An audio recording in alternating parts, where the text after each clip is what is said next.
Hello, I'm James, and tonight's game is Mask of the Rose. Let's continue.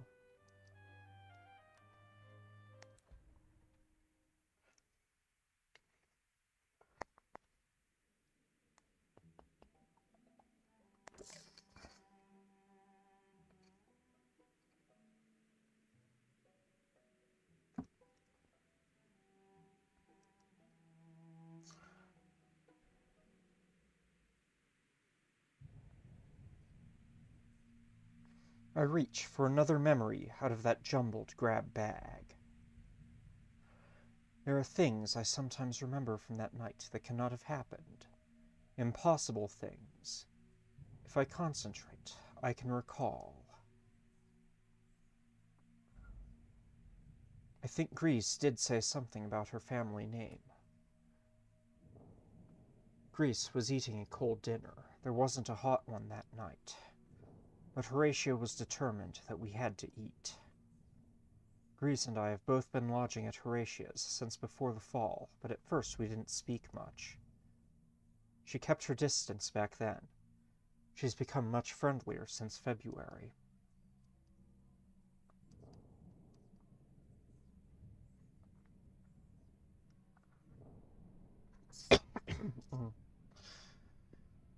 No question of lighting the stove today, I'm sorry to say. I found a few things in the larder. Those few things would be worth a fortune now. She had the end of a loaf of bread, a roast joint we hadn't finished, a cheddar with the wax covering still on. The jellied eel's barely been touched. Plenty to go around. In fact, I think Grease mentioned her family, briefly.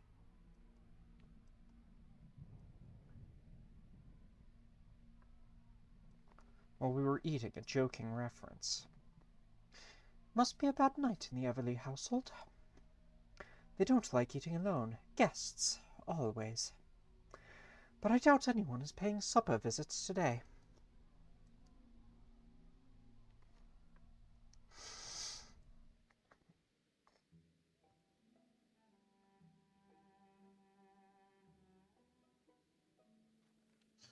Okay, we have a couple stories. Pages thieving and haunted.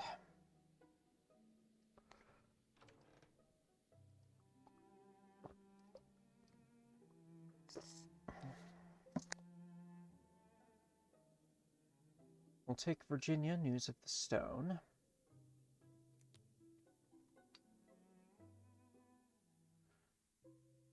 Virginia claims to have no interest in the rules of London society, but she will likely still take offense if I turn up shabbily dressed.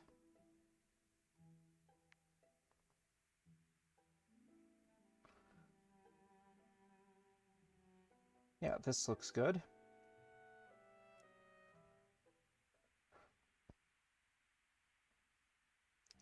According to the clerk, you had an appointment with me. No appointment was on the schedule this morning.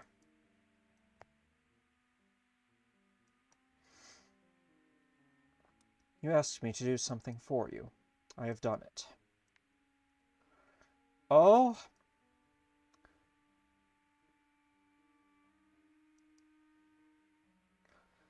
I saw the stone you spoke of in Mr. Page's office. I'm afraid it has been damaged. Damaged? Is it cracked? Possibly I should say it was vandalized. Some juvenile person had scratched markings into its face, the way children scrape their initials into trees. I told you there would be writing on this stone. I thought I saw an A, and perhaps an unfinished P. Those marks, you illiterate donkey, are the language of stars. In those words, the laws of the universe are brought to pass. The planets are constrained in their course. Time is compelled to march on. Really, because of those little markings? And words like them? But you saw the stone, even if you had too little wit to know what you were looking at. Where is it kept? In a safe? No. A flame-proof adamantine drawer, overseen by guards. No, it's kept on Mr. Page's desk, in plain sight. I see. Thank you.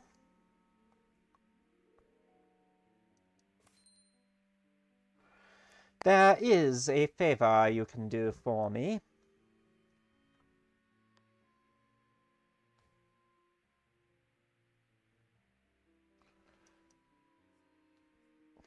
Yes, I can do that.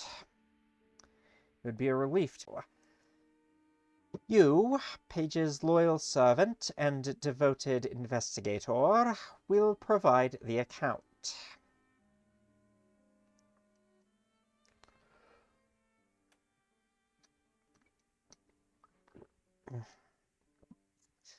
I'm surprised you did not wish to indulge in the pleasure of composition yourself. Our secrets are the sort that would peel your skull from your brains. The masters of the bazaar are frustratingly cautious. They request authenticated crediography before they will begin a dialogue. Here are the facts as they should be reported. It is true that we do not send the same envoys who were sent to the fourth city. Hell has had a revolution. I am its heroine. I toppled one of our saints, who in their hubris called themselves princes. The prince's fall opened for us the vineyards of the honeyed exile. That is what... One of his wings remains in my sanctum in hell. Looks like we've got a tech problem again.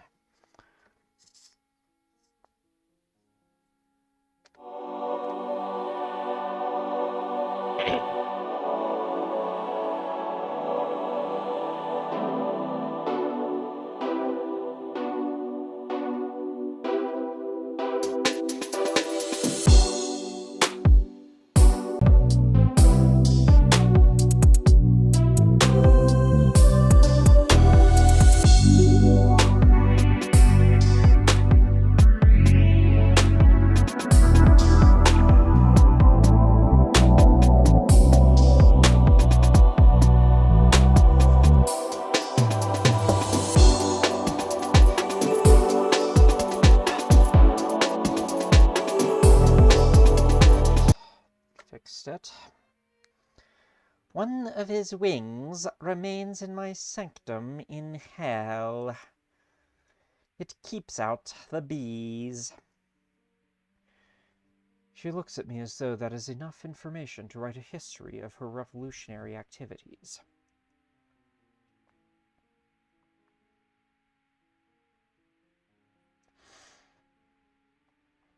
Tell me the rest.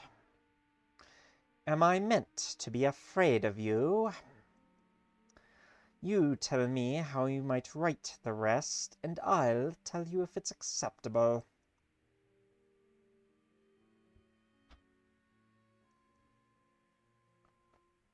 It was lockpicking then, a bit of second-story work, getting into the prince's house at night. Or you were gambling and you beat him at cards, which might have been a cheat or might not, who's to say? I don't understand why people think complaining will endear them to me. I am myself the model of stoicism. You said the prince was a saint. The term sounds impossible. Hell foresees. No. Hell is washed in ripples of times to come. Long before London fell, hell was bathed in religious fervor, a prefiguring of sanctity. Corpses that would not rot, strains of music painful to sing. We know sainthood better than any from your church. You have your task and the facts of the matter. Put them into your own words. Construct a story about Virginia's past.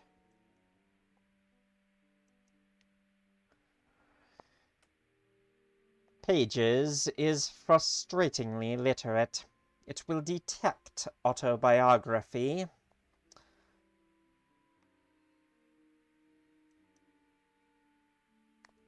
Why, I'm amazed Pages wouldn't take you at your word.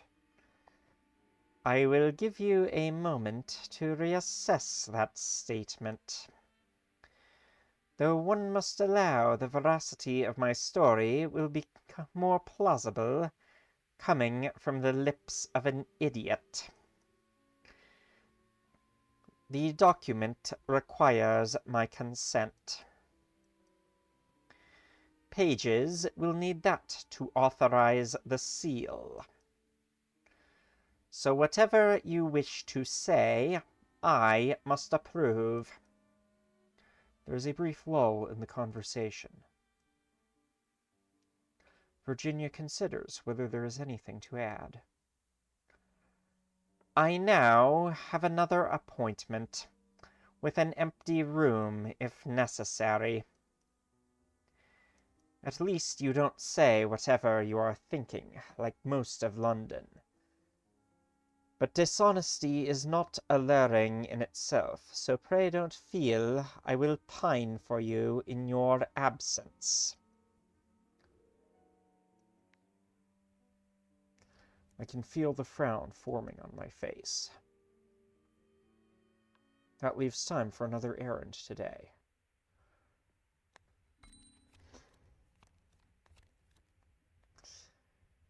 Prince of Hell planned to betray, supported revolution, killed and ate, made ill, hoped to usurp place, admired ascetic life.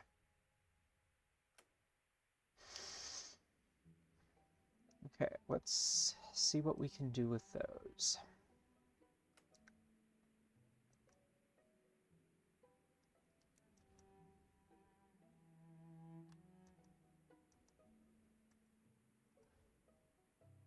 Not there. Anything interesting here we can do?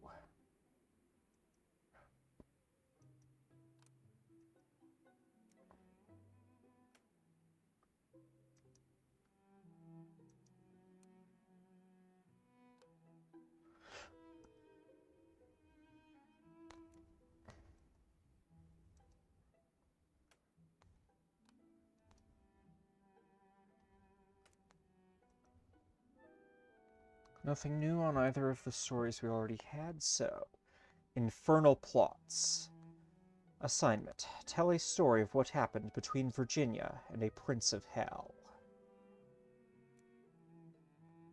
The prince died, and Virginia claims the glory for it.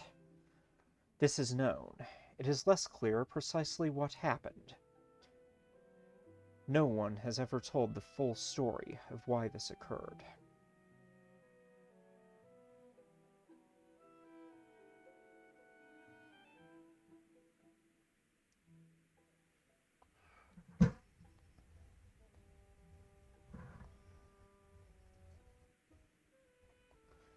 Okay, motive.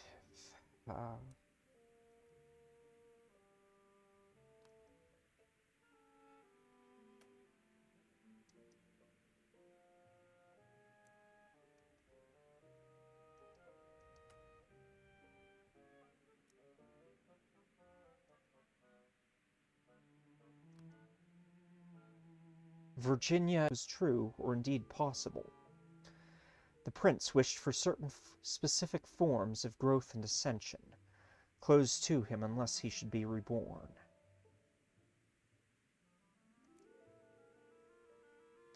Virginia as Neath. Devoted to the revolutionary cause, despised the prince for what he was, and let nothing deter her in her courageous act.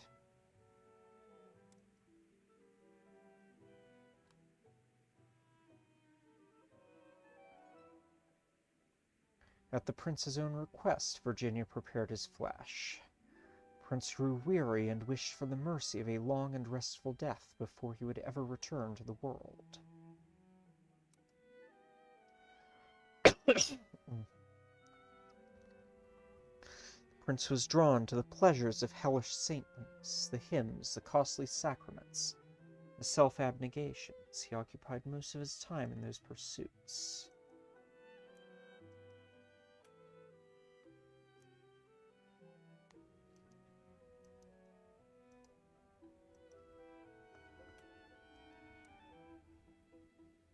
Virginia the Liar.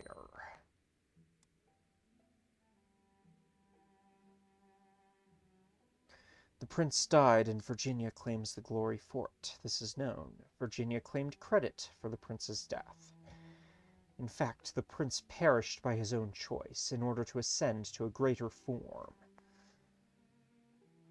Virginia was devoted to the revolutionary cause, etc., etc.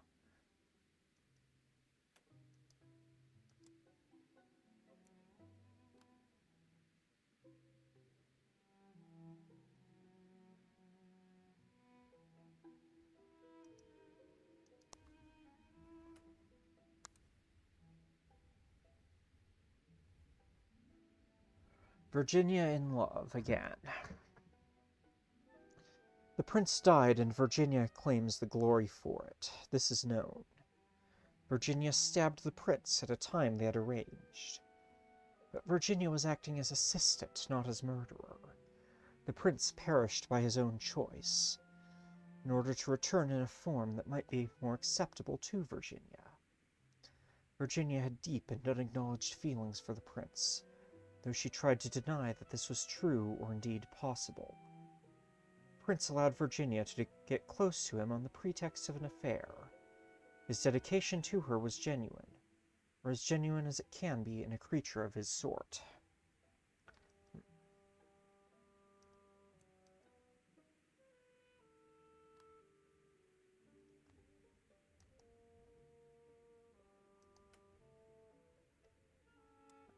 Virginia is Myth.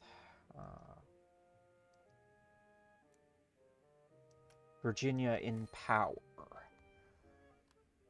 Virginia stabbed the prince when he was distracted. The prince had bled out in a vat of his own wine. Virginia was dedicated to the revolutionary cause. She despised the prince for what he was, and let nothing deter her in her courageous act.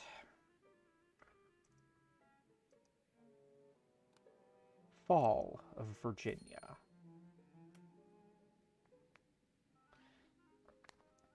Virginia stabbed the prince. The prince's venomous blood spattered across Virginia's face and sickened her.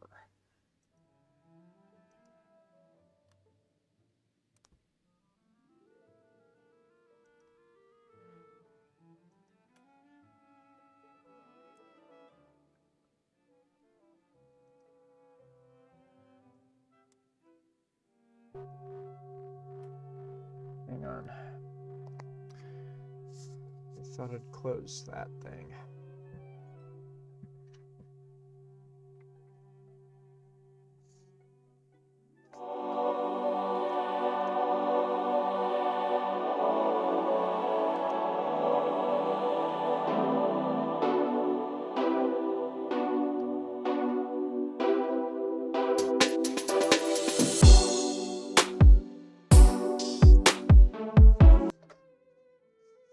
Okay, there we go.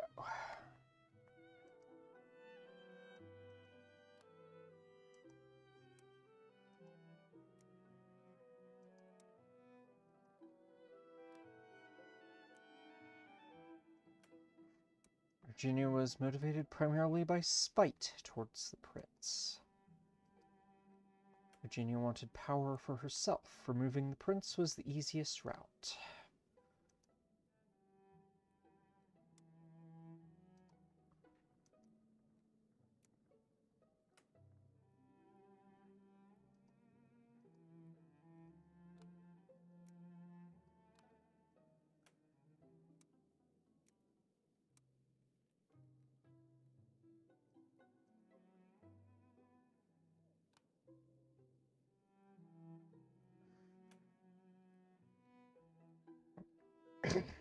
Okay. The prince died and Virginia claims the glory for it. This is known. Virginia murdered the prince and consumed his remains, absorbing his power. It was one of the prince's most memorable deaths, and he had known many. Virginia was devoted to the revolutionary cause. She despised the prince for what he was, and let nothing deter her in her courageous act. The prince wished for certain specific forms of growth and ascension, closed to him unless he should be reborn.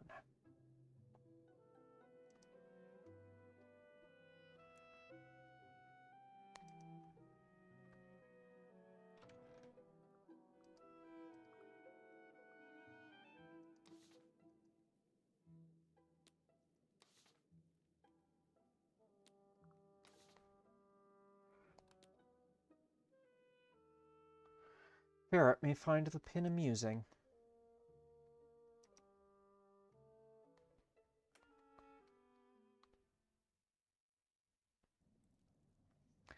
If you've come to beg some rat bodies, I'm clean out.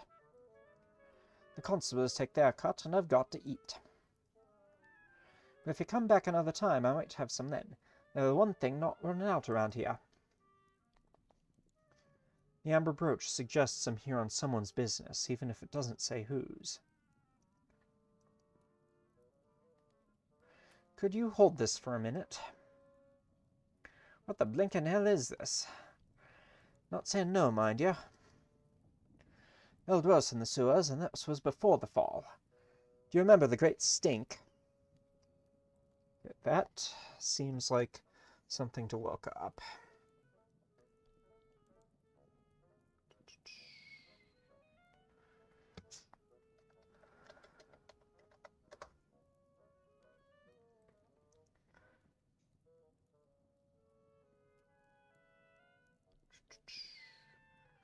Great Stink, an event in central London during July and August 1858, in which the hot weather exacerbated the smell of untreated human waste and industrial effluent that was present on the banks of the River Thames.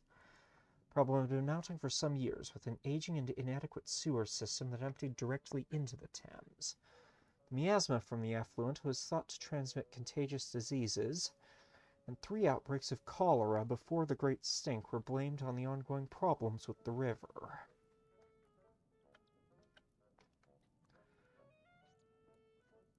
The authorities accepted a proposal from the civil engineer Joseph Bazalgette to move the effluent eastwards across a series of interconnecting sewers, slope toward outfalls beyond the metropolitan area.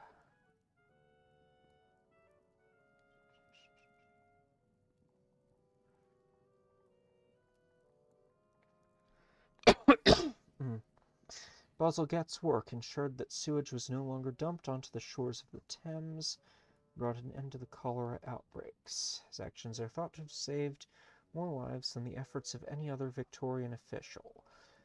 The sewer system operates into the 21st century, servicing a city that has grown to a population of over 9 million. The historian Peter Ackroyd argues that Bazalgette should be considered a hero of London.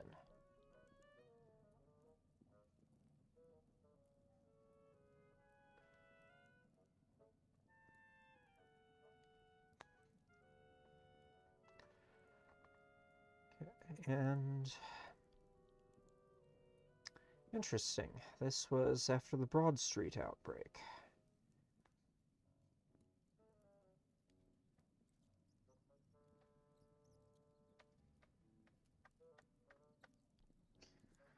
Okay, back to the game. I was there. And mind your mouth before you say anything smart-like. I can tell you, the smell was worse behind Disraeli's door. Now, you're going to tell me what this is. Comes from a rubbery man who lives in the caverns below London. Christ alive. And he wants me to touch this thing, does he? Ferret hesitates. People that introduces themselves with a badge get treated careful. Might not be done being careful where you're concerned. Begging your pardon, but as soon as not. Counted a couple glimpses, slithering deep under the cellars. I'll take my chances not getting involved. Now, is there anything else you wanted? It's not a health risk to myself.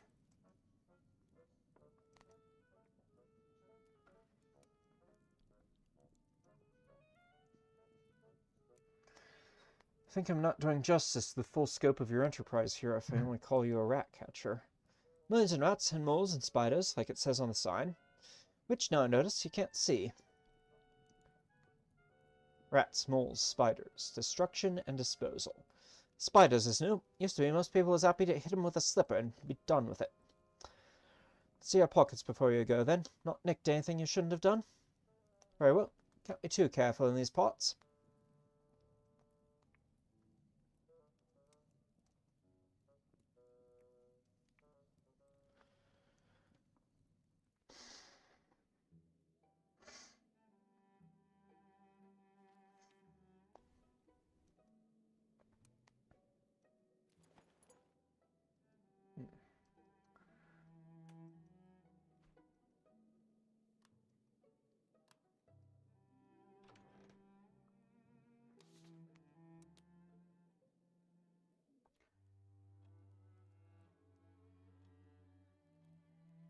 I don't know where the others have got to.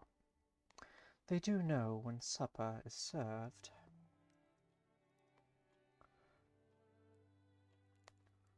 Good evening. I'm looking for Archibald. Is he here? Archie? He's upstairs. Listen. Yes? I know all the old maps have been outlawed. But if you've come for his atlas, do you think you could leave it with him? Gives him a lot of comfort, remembering all those little villages in Scotland where his family used to live.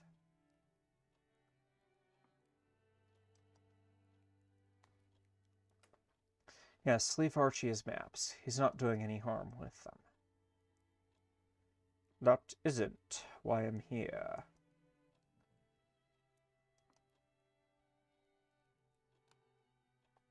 Oh, is it to do with his doctoring? I hope no one's too ill.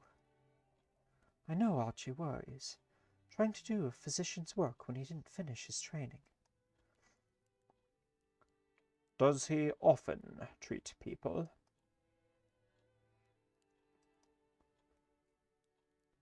He treats lots of things. Broken bones, stomach complaints, nightmares.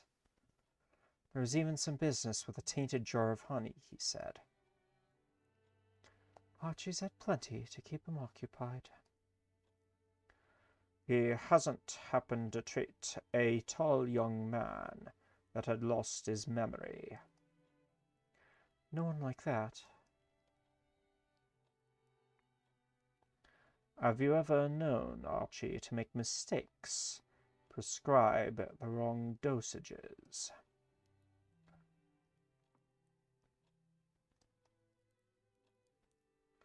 You're asking the wrong person. Archie is a friend. Until today, I would have called him a friend as well. Of course, Archie chooses this moment to come down the stairs. Hajit, I hope you're well. I'm sorry, Archibald. I'm here in the line of duty. It's about David Landau. Did something happen to him? I only saw him today.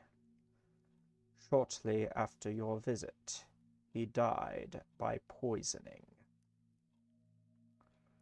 Died? The poor man.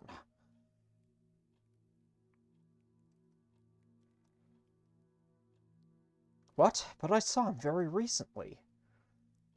May he rest peacefully. I'm sorry to have to bring you this news. Is Rachel all right? Is there anyone with her to protect the house? She said you were the last person to speak with David. That the fatal dose must have come from you. I don't understand. There was an inquest, and the jury found against you. I'm here to arrest you for murder. Wait a moment. I knew it was just time till Summit went awry. There's too many folks ill, and can I cure the whole town? Pull yourself together, Archie. That kind of answer is no good to anyone. Ah, don't worry. Maybe you're right. Where are you taking Archie? Newgate your way out that way. No, I mean, if you don't mind, before we set out, I'd like to collect a few doses of this and that. And tech problems again.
There we go. Hopefully that did it.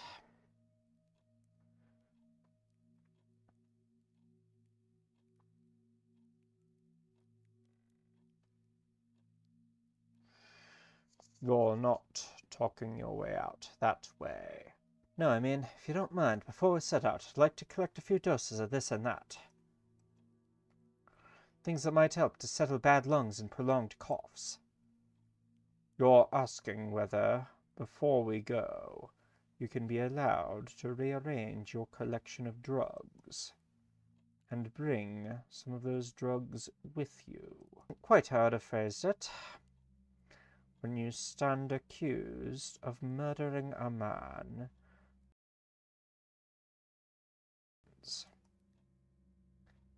Oh. For the sake of your future guards and cellmates, I think I must refuse.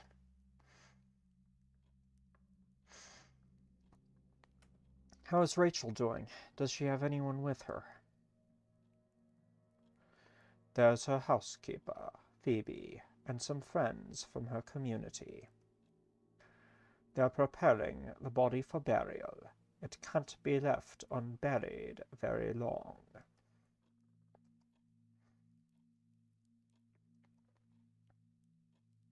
Where are they burying him? They mean to take him to a Jewish graveyard at Ball's Pond. Rachel said there might be a dispute with their Spanish relatives, that their mother was buried somewhere else. But she did not think it would change the outcome.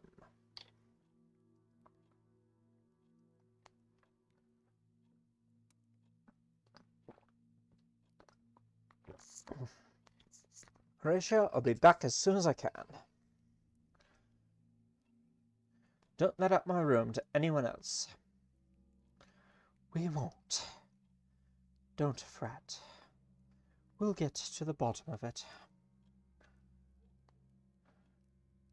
Maybe Greece's high-placed friends at the ministry will come in handy. It'd be a good thing if they did. There's still dinner on the table, but Horatio doesn't have much appetite. The HMS Ungulate, a foreboding former warship, converted into a brooding prison hulk.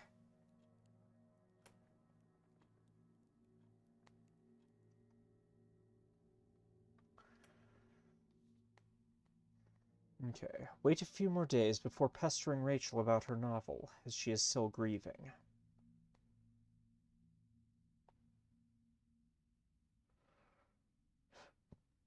Construct a story about Virginia's past, craft a story about her history, and show her the results.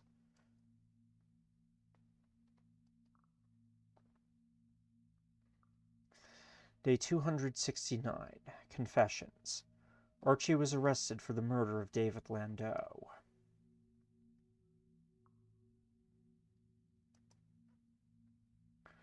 Day 269, Confessions. I believe I irritated Ferret.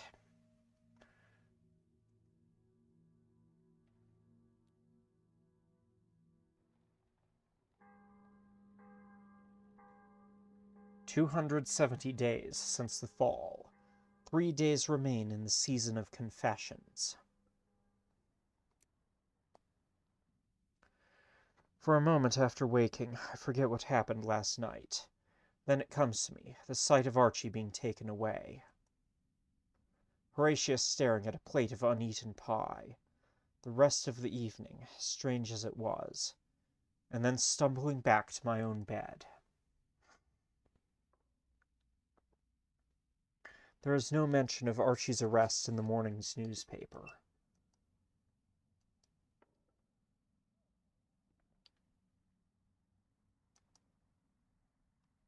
This may be difficult, persuading people to speak with me, figuring out the way through the possibilities.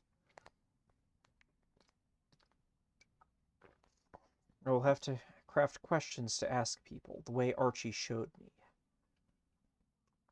Might take some doing.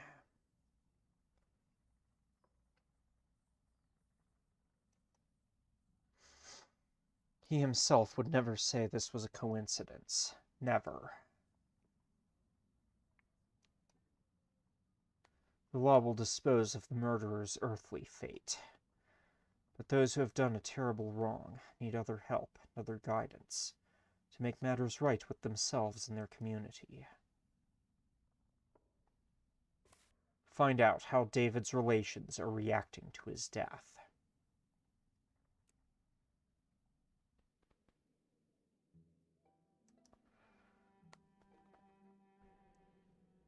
I reach for another memory out of that jumbled grab bag. There are things I sometimes remember from that night that cannot have happened. Impossible things. If I concentrate, I can recall. Archie searched his books for some precedent.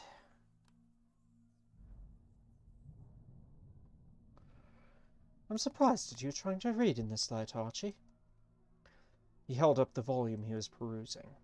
I thought I remembered there was a bit about the Welsh tornado here, and I was not wrong. Makes an elevating change from your usual reading about Medici poisoners, I suppose. Interesting. She had caught him a day or so before, reading a history of toxins over the supper table. This had been the subject of quite a few jests since. What is wrong, pray, with trying for a wee bit of knowledge as a druggist? Sola dosis facit venenum, as the books say. Nothing's a poison unless you give the wrong amount.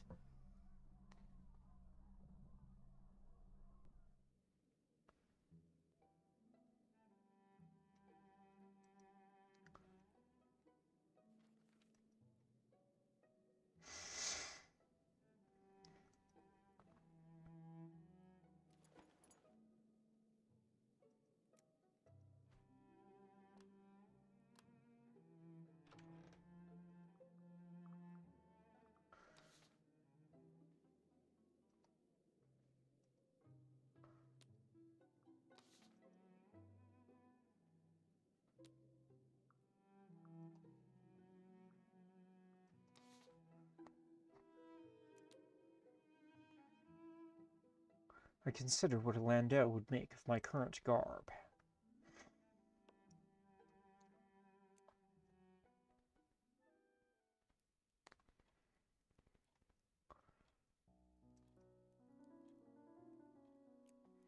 I'm so sorry for your loss. I know so many other people have lost someone this year, but mine was murdered. Mine was unnecessary. David's death wasn't an accident or misfortune or fate. At that moment, someone can be heard at the door. There were so many new graves when we buried him. Mr. Milton is here to see you, miss. Here, now? Do you want me to say you aren't at home? No, you can't tell him that. He'll know I'm here, but maybe you'd better say...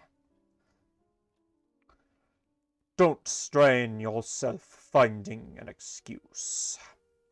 I promise to depart again before I've entirely worn out my welcome. Milton, no, please. You're very welcome. He nods to me.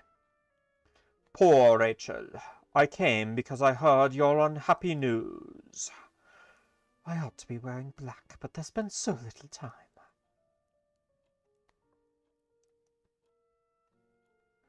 No one would expect you to follow the conventions in these circumstances. Oh, many people would expect exactly that. The more difficult it is to conform, the more they care that you do, because it demonstrates obedience. I did have a black gown. My mother died last year, but we handed it down to a cousin on the landau side. Her husband died in the fall, and she needed something suitable. She used to sit in the parlour after supper, in a second-hand gown and glossy wig, and drink a great deal of David's wine. Ah, the widow Nathan. I take it she had much to say about the trials of having no one to support her? She never did recognize that character as herself.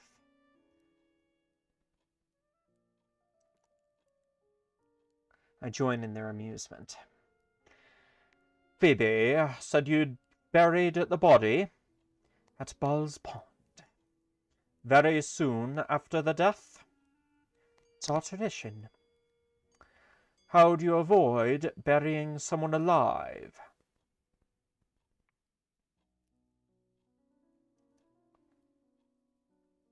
People do employ devices, a speaking horn to the grave, or a bell that can be rung from inside a coffin, but they're foolish contrivances.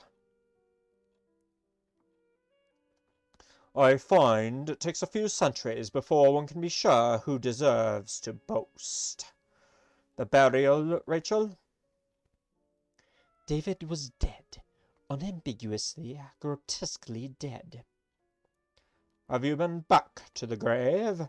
Is it undisturbed? Is this how you comfort mourners in your society? We don't mourn the dead. Your inexperience shows. It isn't necessary here. I've been... You've been here long enough is what you've been. Phoebe? Phoebe, I called you. Miss, did you want some tea for the guest?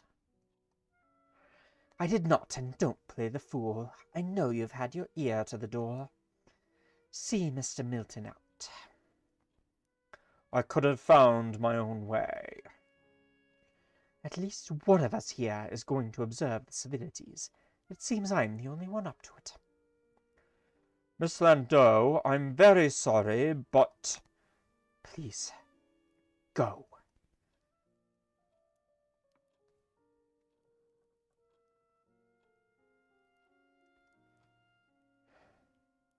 He isn't all bad. I have a bias here. I'll forgive him. Later. I can't bear his company at the moment. I suppose David would be gratified to know he'd separated us. That leaves time for another errand today. Novelized the affair.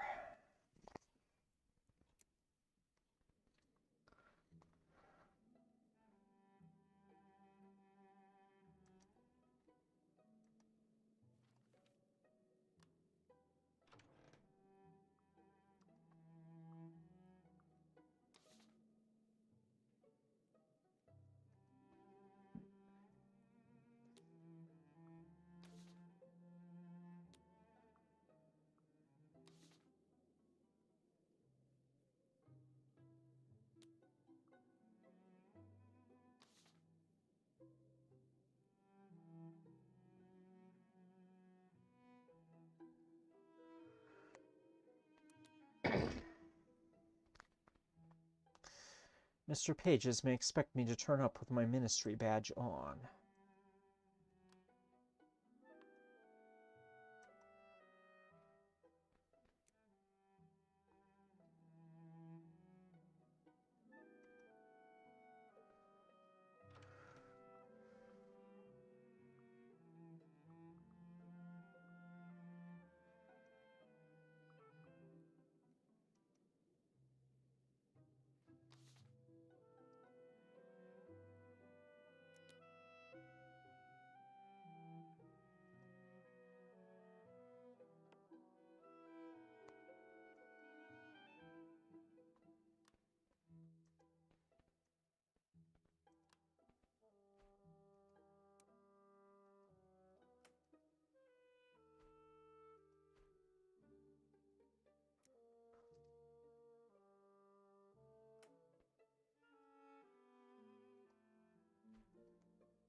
It might look a little intimidating like this. The badge will eliminate any expectation of a social visit, at any rate.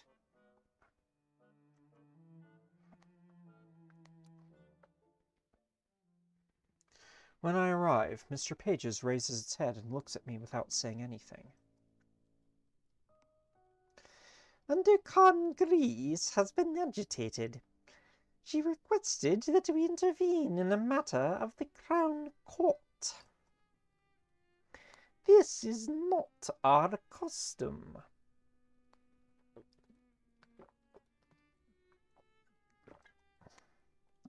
The Justice of London concerns many things that do not interest us. In fact, Undercon Grease herself instructed that each ministry be circumscribed. We observe an inconsistency in this. It causes us to question her judgment.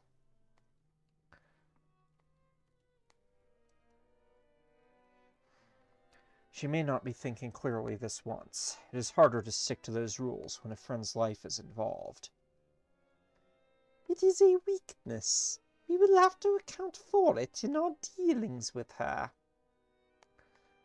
You do not appear to have brought any amply pleated forms with you. Perhaps the nature of the job was not made clear. I'm sorry, I'll do better. When I requite an apology, I will extract one with tongs. I'm glad you weren't away. Reduplicate thyself. Say again what you have said. Bring your mirror image to echo all your speeches. Interesting. What do you collectify and gatherate? What is the nature of your hoarding?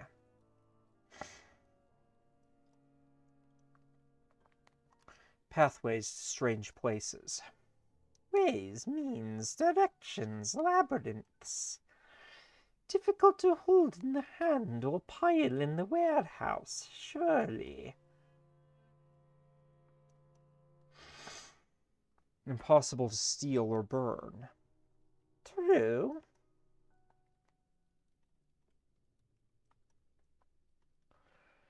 Have the masters always known the way above? Were you only waiting until a suitable time to tell us that the surface is still there? There is always a way for us. For you, sometimes it hides itself. We did not hide the route. I see. It is unlikely that you understand. This is preferable, most especially for you. I prepare to go, but we find we each have more to say. We talk a little longer before we remember where we are and how much time has passed. We find ourselves speaking of the fate of London and the changes intentionally made. The cavern of the Neath will naturally change it in certain ways, loosening the physilegal restrictions. Other alterations are down to the Master's deliberate efforts, according to Mr. Pages. The laws of marriage are rewritten, inhibitions of affection vigorously countermanded. Mr. Pages is coy about how this is accomplished, though it makes reference to water and to dreams. Seems to find a relief in telling me these stories, perhaps secure in the belief that I will not understand them. When we part, there is a current of attraction between us.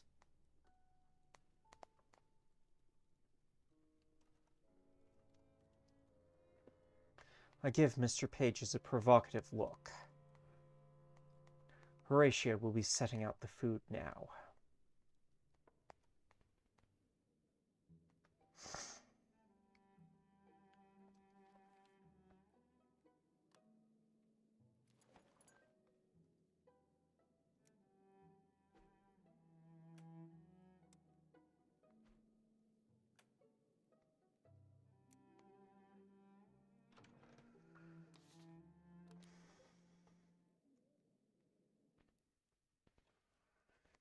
Feels wrong not having Archie at his seat.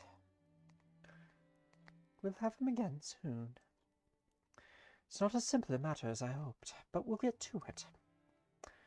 Best we eat and not dwell on it. We need our strength if we're to do anything. The vicar's got a new spring in his step. His sermon today was calling for practical action. Said something about faith alone not being enough. I'm no learned doctor of the church, but I feel we had a reformation over this very issue.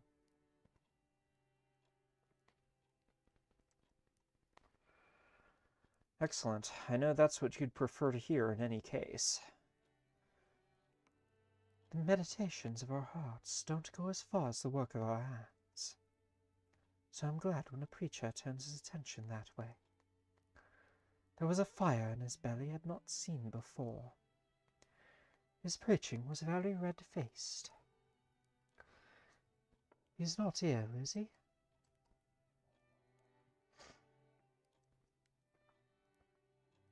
I could look in at St. Albans. That would be a kindness. I hope he isn't ill. I'm not going to St. Dunstan's for Sunday service. The vicar there has notions. Okay, let's see. St. Dunstan's was... I think that one was the one that had gone infernal.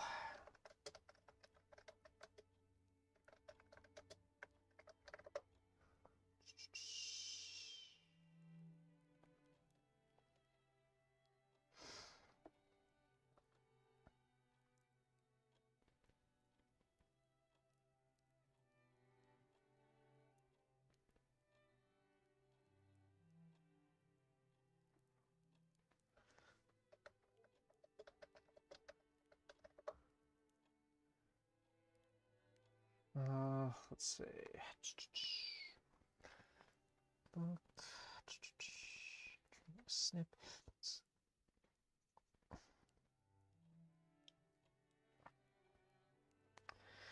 Okay, the secrets of St. Dunstan's.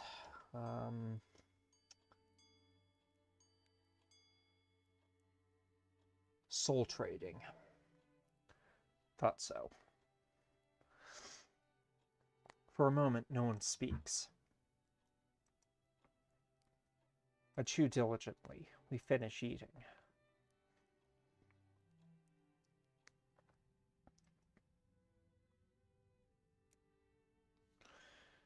Okay. Find out how to visit those who might have information or opinions. Observe and get to know them.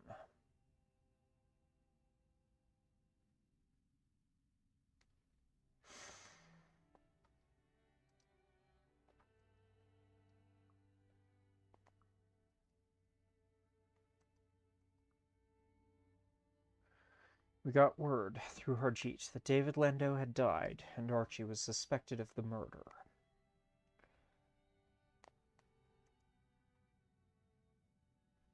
Horatio was shocked that Harjeet arrested Archie. I think it came as a severe blow.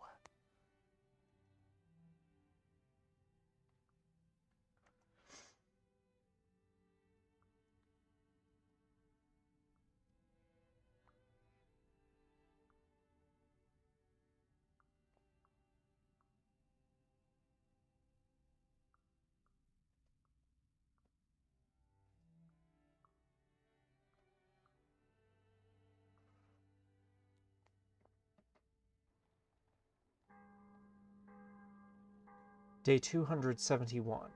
2 days remain in the season of confessions. Another morning, another newspaper. The headlines today read, Ferret's Menace Eradication seeks reliable employees unafraid of rats. If I am not too occupied otherwise, I can always ask my friends and acquaintances whether there's anything they need from me. They may have some additional tasks for me.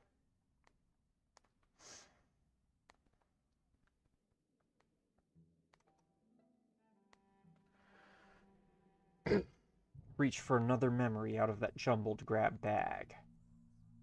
There are things I sometimes remember from that night that cannot have happened. Impossible things. If I concentrate, I can recall. I can't really remember. Out of other memories. Struggle to recall them and they just float away again.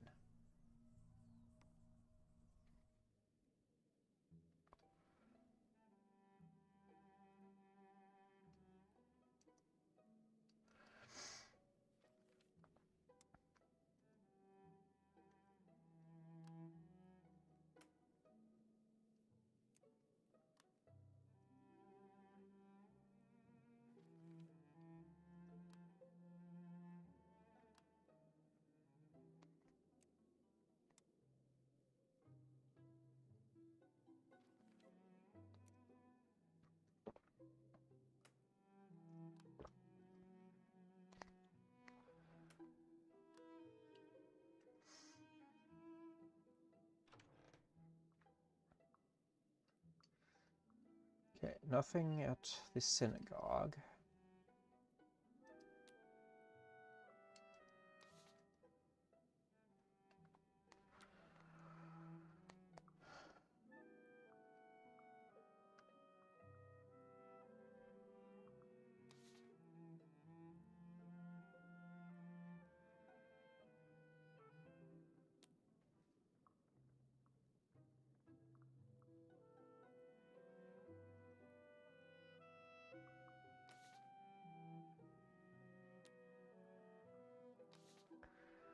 Okay, let's pay Horatia.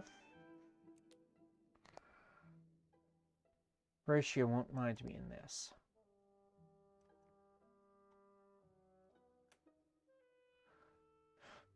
Horatia sighs when I show my face.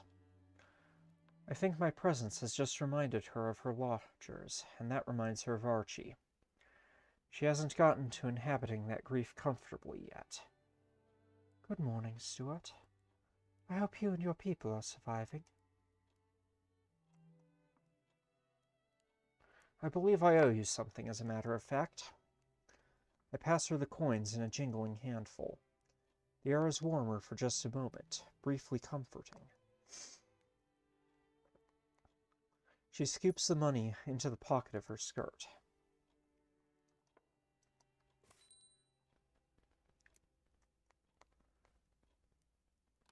I know that can't cover all of my previous debts. It would be as much again.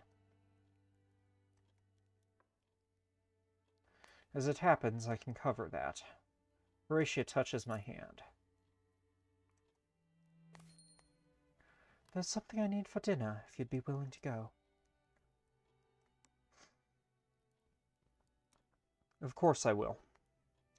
Thank you. You're such a kind soul. She goes into the basement.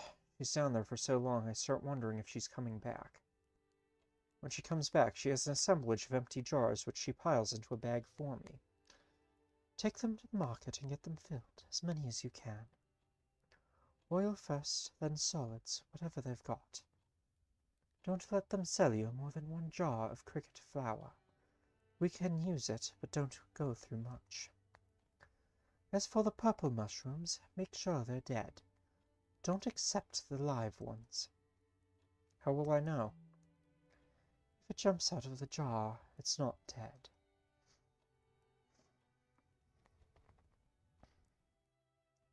The trip takes a long time. Half the stalls are already empty. Half of the remaining stalls are not offering anything we'd want. But I finish Horatia's commission in the end. Horatia doesn't say much, but I can see him in her good books. There's time to run another errand today.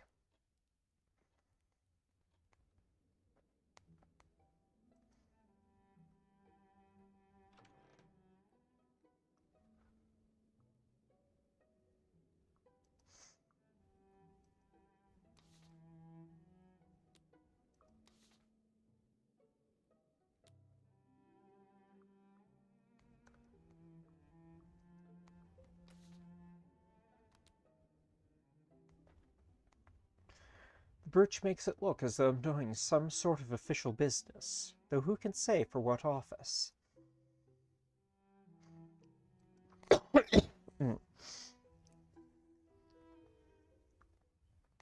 Hello. To what do I owe the pleasure?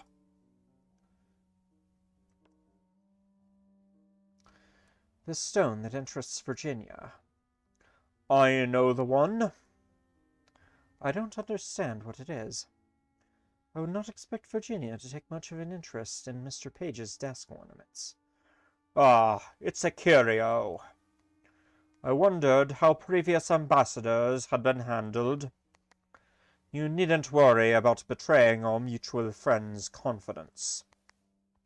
I had already guessed what she wanted with it. Virginia wishes to use it to support her story. Ah, but which story? There have been so many.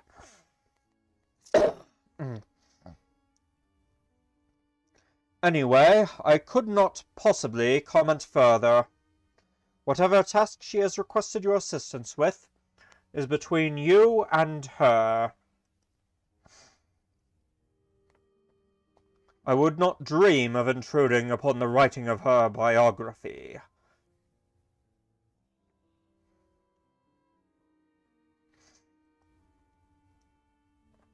Come on then, let's hear the truth.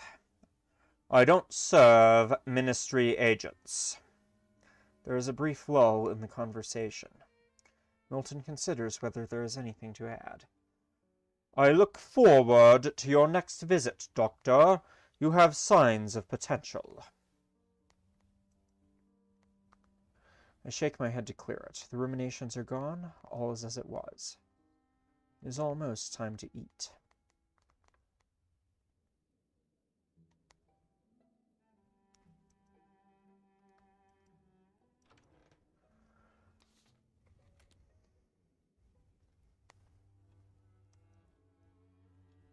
I chew diligently. Dinner reaches an end.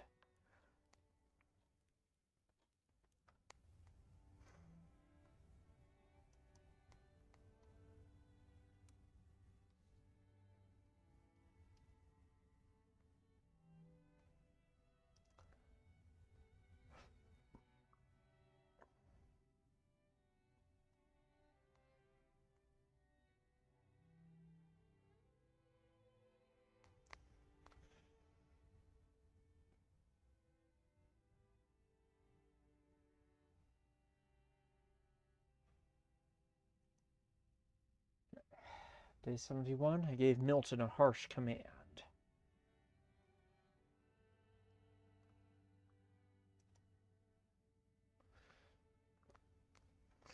Day 271, Confessions. I paid half the back rent I owed Horatia, then I immediately paid her the other half as well. Might as well get out of the way. I did Horatia another favor.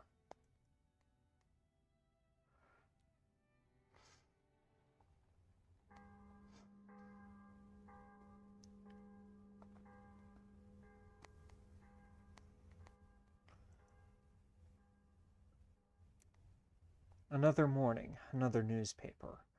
This morning's lies open on the table. Marchioness accused of liaisons with squid-faced men. Rumors of octopod heir to the Marquisate. If I'm not too occupied otherwise, I can always ask my friends and acquaintances whether they need anything they need from me. They may have some additional tasks for me.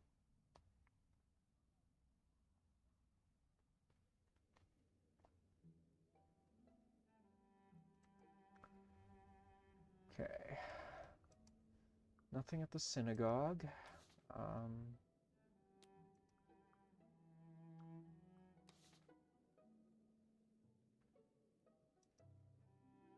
Nothing at St. Albans.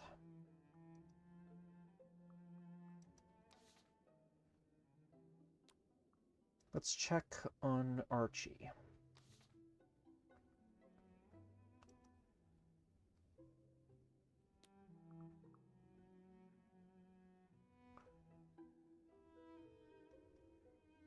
Wait, first I seem to remember that we need some things to get in.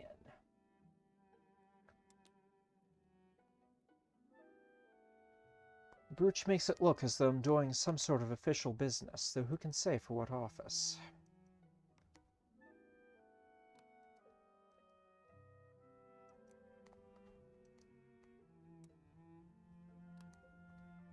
Consider what impression this will make on Ivy.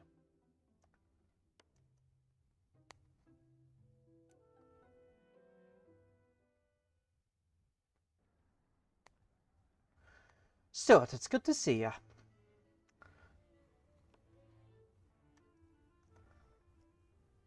Went exploring, and I came to a place that led deep underground, even compared to here. Very damp inside and a curious smell. There are things walking around down there that wouldn't show their faces up here. It felt terribly ancient.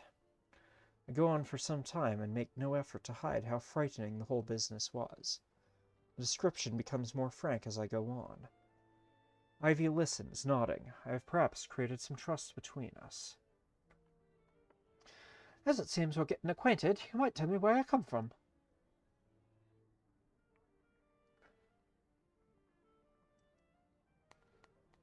I lay out the history of my family and the business they were in. I go into some detail about the commissioning of coffins and the costs of hiring a matching set of black horses to draw the hearse. Very good, won't cut the acquaintance yet. Wouldn't have guessed all that. Goes to show. Could you take this for a moment? What in the name of sanity? What is it? Is that perspiration or oil? Comes from a man made of rubber who lives under London. Wherever I thought we were going, this was not where I thought would end. Under London, you say? Like a man, but not tentacles in amber. Give it here. I suppose it's no worse than a hat box for the sick. Which I have been asked to handle before. Can heartily recommend self-employment. Feels warm. I assume not from your mitts. Curious piece, it feels like it's friendly somehow. Like I'm meant to be touching it. Wonder how it works. Yeah, take it back.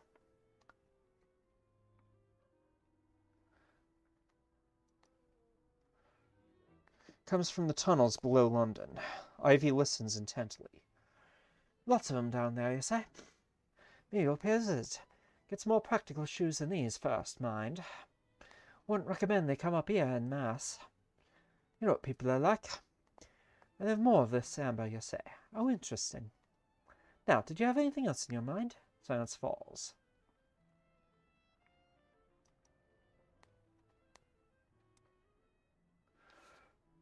Okay.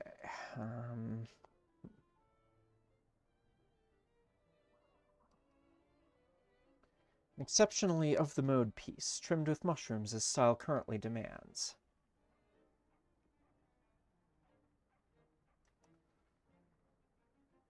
I'll give you 2 pennies for that stylish top hat with mushrooms. It's a fair price. Mushroom top hat. Grand and exotically trimmed. It is the sort of thing to wear when I want to get to know someone better. Ah, well, top a roam for me. I just have time for another errand today.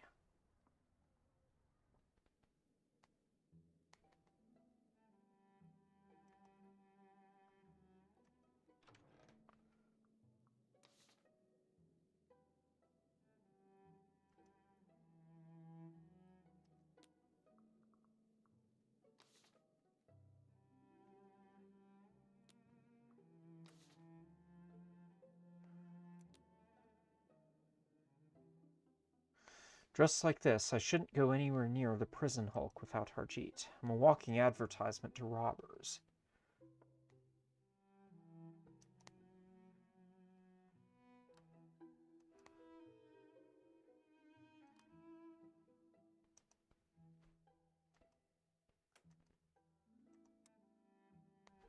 The apron makes it look like I should be behind a counter. Just like this. Shouldn't go anywhere near. Walking advertisement to robbers.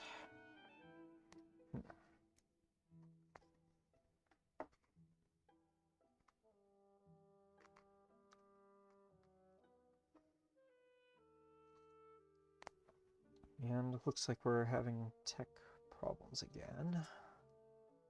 Or just fixed.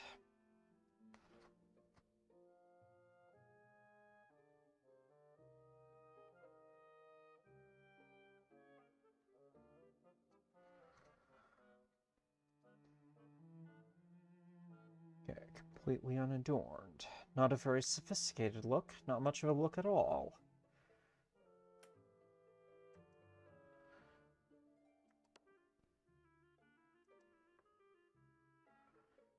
Okay, need a better outfit.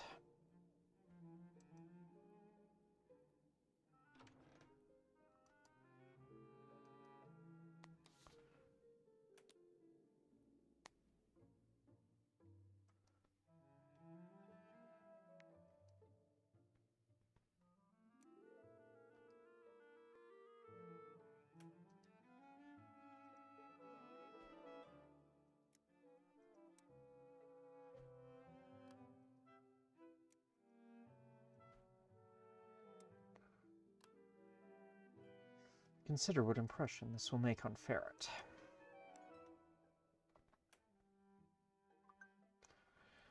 Your full spot of eradication.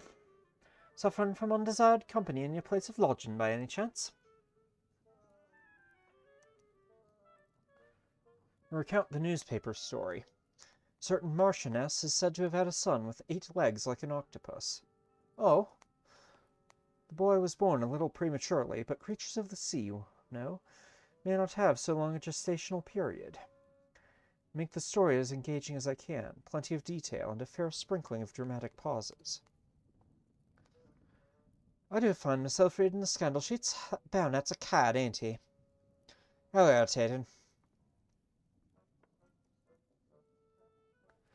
We need the best of us to set a tone.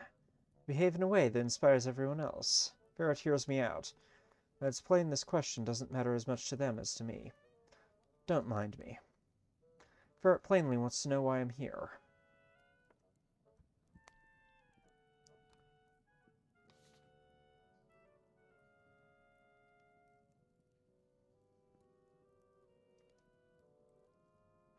It'll make me look at home among criminals.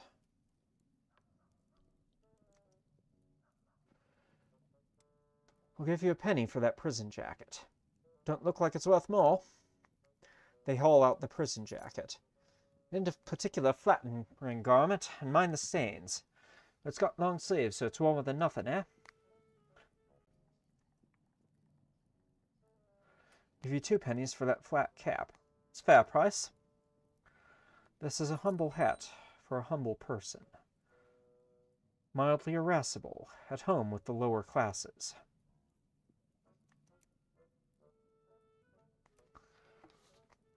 And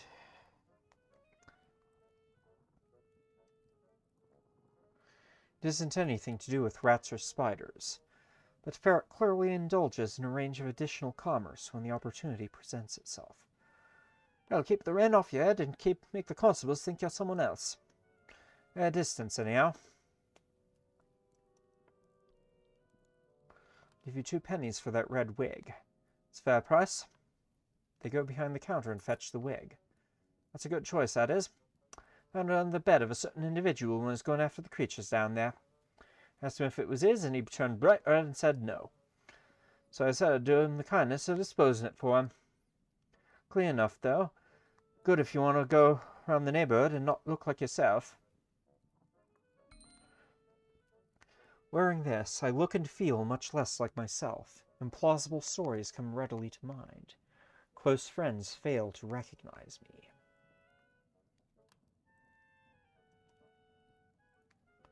I wish Ferret a good afternoon. They're already turning away with a scowl.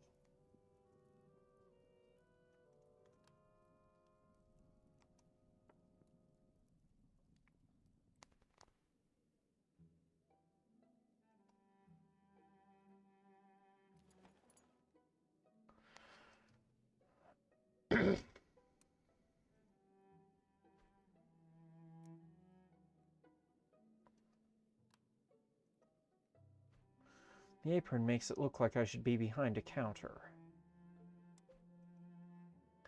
The constable will take one look at the jacket and think I've escaped from prison. The jacket and the wig suggest I just got out of prison and am at some risk of being recaptured.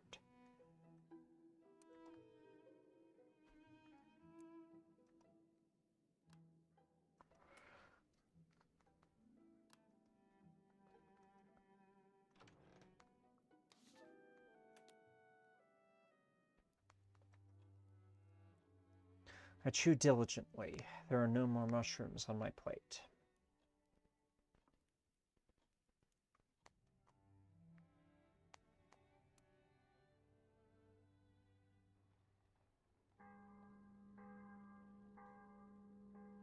"273 days since the fall. It is the end of confessions."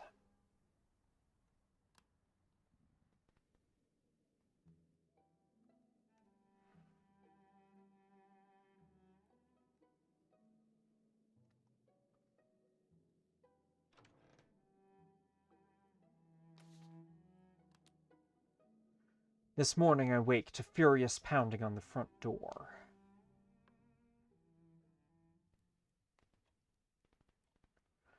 Rachel is already talking to Grease and Horatia by the time I get downstairs. "I'm Richard Lando. I believe you know Archibald Reed, the doctor?" "Well enough to know he didn't kill anyone." "I'm not certain of that, and my brother was certainly dead. But you were quick to make accusations. I've come to ask for your help, and maybe to free your friend as well. So I'd best not let myself be drawn. You have a way of freeing Archie? I think David might not be. That is, I think he may not be dead anymore. I keep having dreams that David is awake in his coffin. I can barely close my eyes without thinking of it. If I don't dig him up and make sure, I'll never have any peace." "So you've come to us to help dig up your brother's coffin?" "Yes. I have a shovel in the basement, mostly for coal, but it will do."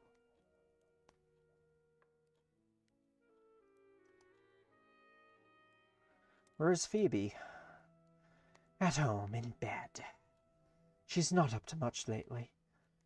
She sobs and asks what will become of us and counts her rosary beads. Anyone would think it was her brother that had died. You are Archie's friends, and you want his name cleared. So you have reason to try to find David alive, even if I mean nothing to you.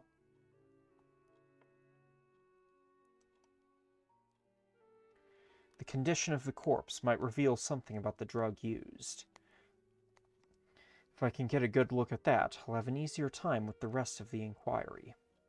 I'll help you. Thanks, Doctor.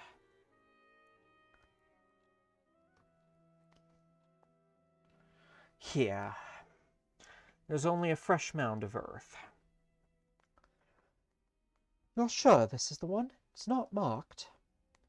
I left these stones.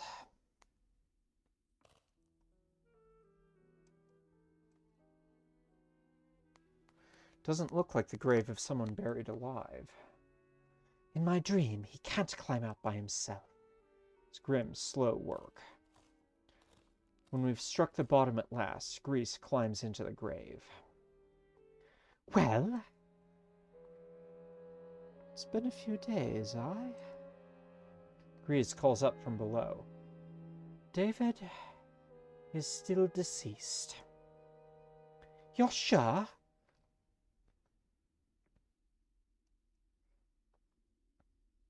Mind if I come down?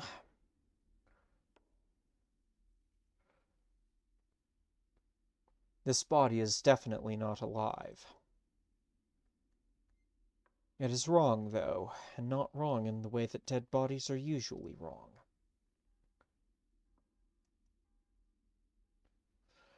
The lips are green-tinged, the muscles of the face contorted, the fingers twisted. There is no sense of intelligence departed or a spirit gone. Does not give the offensive sense that someone who should be here is not. Does not feel like one's arrived too late. The more I look, the more I'm sure. This thing has never been alive at all. Its cheeks are just a little softer than wax, a little harder than fungus.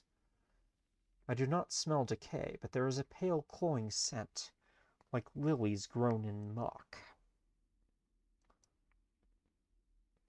Just where the hairline meets the brow is a line of 4 tiny sigils. I can barely make them out, even with a light. From above, Rachel calls me in concern.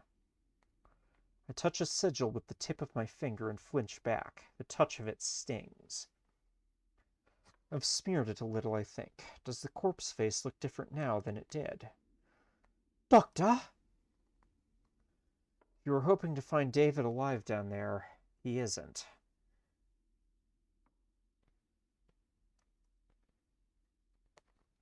Would you have written on your brother's forehead, perhaps a custom of your own? I did not, and I don't think the Shevra Kadisha would have. Was it Hebrew? I don't think so. Maybe it was a smudge of grave dirt that looked like writing. Milton said that once that the laws of life and death down here are not as they were above. And so I thought, I don't know. Whatever, he implied, your brother isn't returning. It's most likely a mistake. I believe Mr. Meares is to blame for sending dreams. We might not have found a live David in the grave, but I'm still not at all sure we found his corpse. If it isn't him, then we probably don't want to meddle with whatever it is. One thing I've learned at the ministry, there are things down here that resemble people, but are not people. Not even counting the devils. We can go. I'm sorry, it was foolish of me to think there could be anything in it. Grace and Stuart should see you back home safe. You don't need to do that, but I'd be grateful for the company. You've had a shock.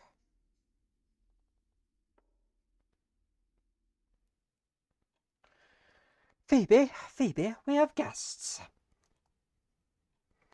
We aren't guests. Don't worry about refreshments. I had you digging up graves. The least I could do is offer a pot of tea. Phoebe? Probably asleep, the baggage.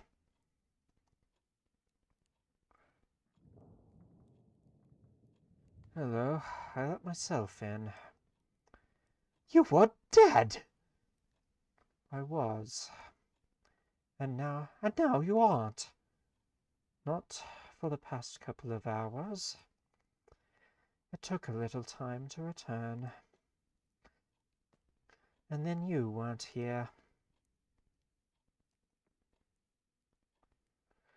How is this possible? I was truly dead, and I have returned. The paths of life and death are not as they are on the surface.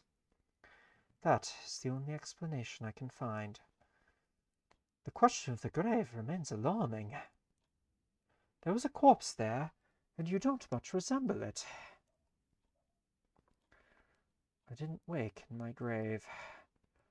I came to myself standing in the midst of London. At one moment I was crossing the last river, and then the boatman put me back ashore.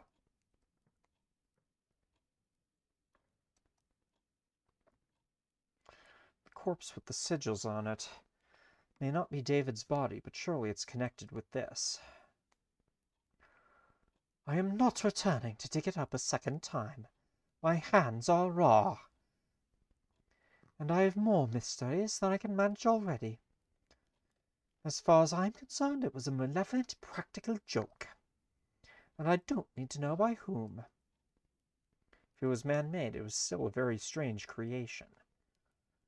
There may be others we can ask. People who know more about this kind of matter. I don't believe I have the pleasure of your acquaintance, Miss Smith. I am a clerk at the Ministry of Accounting and Recounting. I was helping Miss Landau. We were trying to dig up your corpse. I dreamed you were alive, that you were trapped in there. I knew it might only be grief, but I dreamed it again and again, so vividly. We should make a list of what to do. I will alert the Ministry that death appears not to be going as usual. And someone needs to inform Mr. Harjeet that Mr. Landau is not dead, and therefore Archie is not a murderer. Someone did murder me. I was poisoned. It was excruciating. He really was completely dead. But he isn't dead now, so therefore that is not a murder. Whoever did it. For centuries now, people have been wishing murder victims could speak.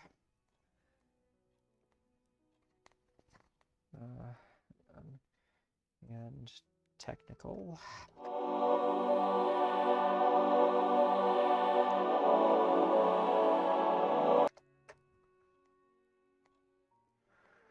All sorts of stories about corpses extending a dead hand to point at the wrongdoer. And now we've got one.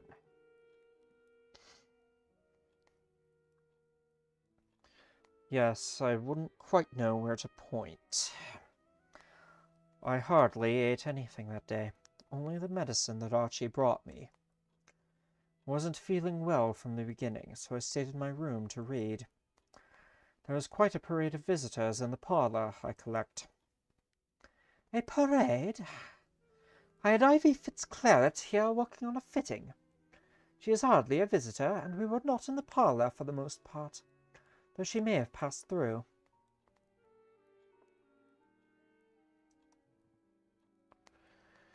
And when Archie was with you, he didn't do anything strange? Nothing to make you think he had a sinister intention? No, his bedside manner was much the usual. He had moments of melancholy. He often spoke of being homesick. But otherwise, he only showed a concern to see that I was better. Although the flavour of the medicine that day was a trifle different. More like other ordinary medicines I'd had before. He said it was a change in the ingredients available, and that he'd had to compound his own down here. That's a little troubling now I've thought of it. More than a little. I'm sure it was only a coincidence, and the meaning was just what Archie said it was. So Miss Fitzclarett was here on the last day, and Archie visited, we know that, as you blamed him for the poisoning. Rachel and Phoebe were at home, and I believe I heard Milton's sticky tones through 3 sets of doors. Milton did pay a morning call. It was not long, and I was preoccupied with Ivy. I held a brief conversation with him, and then excused myself. He spoke with Phoebe for a few minutes, and then departed again, I believe.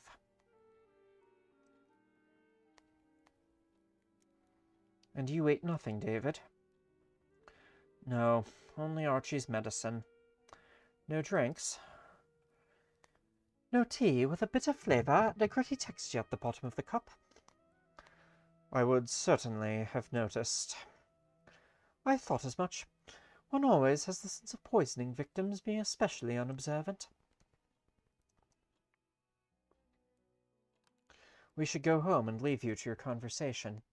I imagine there's a great deal to say at such a reunion. You will let Constable Singh know the murder is no longer a murder? I wouldn't want the matter to be dropped. It would be the most grotesque miscarriage of justice to hang a man for murder when he did no such thing and his victim is still walking around London. Very well, I will alert Constable Singh to the fact that David lives. You do press your points. When you came to us for help, you said it would help us free Archie. It's true, I did. Then pray, honour that commitment. That was a rash promise. Seemed reasonable, and I needed help. Can you see any of our cousins agreeing to come down and take a turn with the shovel? No, and especially not the Landau cousins. Such a betrayal of tradition. But thank you, and give my thanks to Miss Smith as well. You are truly a great assistance in a terrible time. It was Archie 174 days since the fall. We have finished the season of confessions.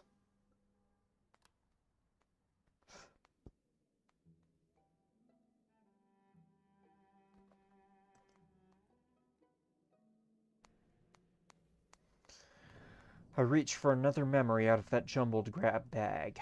There are things I sometimes remember from that night that cannot have happened. Impossible things. If I concentrate, I can recall. Can't really remember still. I'm out of other memories. I struggle to recall them and they just float away again.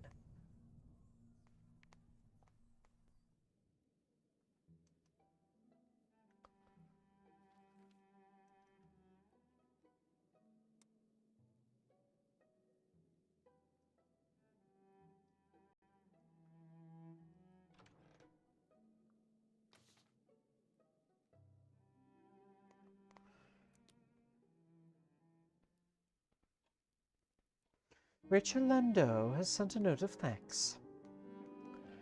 Wait a few days before paying a visit. There is no rule for how soon to visit the deceased after they return to life. You'll need to recover.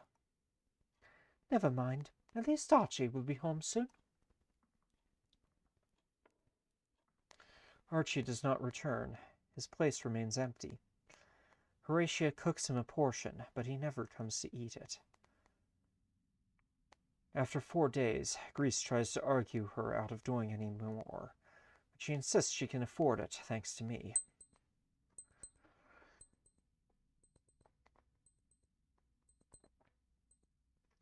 What isn't eaten goes to hungry neighbors in the morning. And she, Horatia, doesn't welcome interference in how she runs the house. Since Judgment Day, every season is freshly alien. The season of confessions goes out, taking with it many helpful self-deceits. Yule brings the first full horror of the Neath. People stop pretending when an animal speaks that it was imagination. Dogs, it's true, still say very little. This is what passes for tact among dogs. Cats have no such compunctions.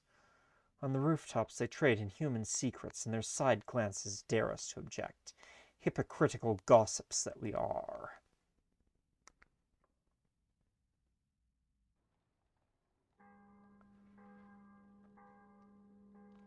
291 days since the fall. 14 days remain in the season of Yule.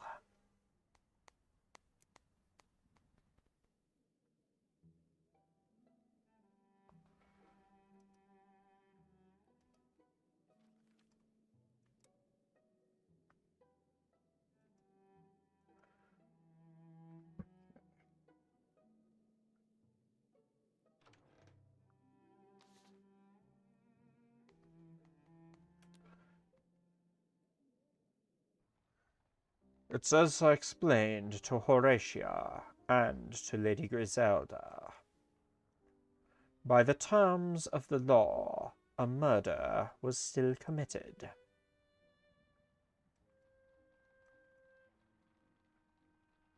Is he well? Prison is not kind. So far as I can tell, Archie is happier on the ungulate than he was before. He is a hero to the other prisoners. The trial will still be held just before Christmas. There is nothing I can do. There is nothing the Landeaus can do either. Miss Landeau did send a letter to the court to explain her brother's change of circumstance.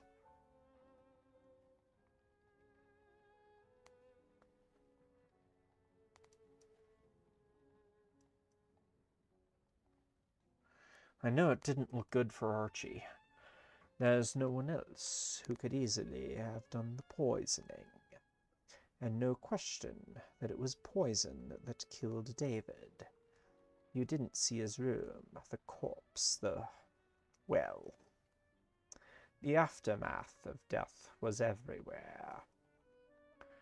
But it still seems strange to me that Archie would have done it. Archie will be tried.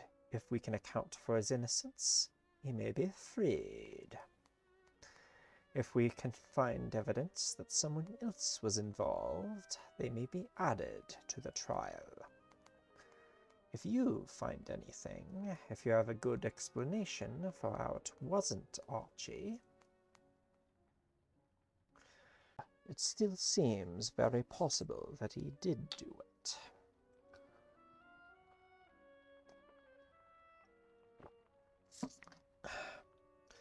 I would merely prefer to believe that he didn't.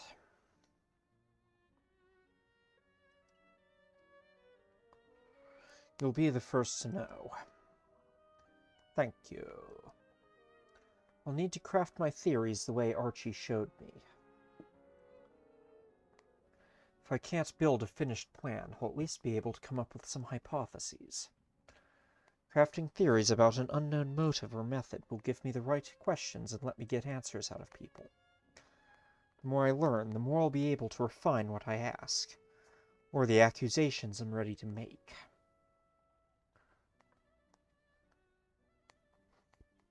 I am always glad to visit Archie on the HMS Ungulate with you.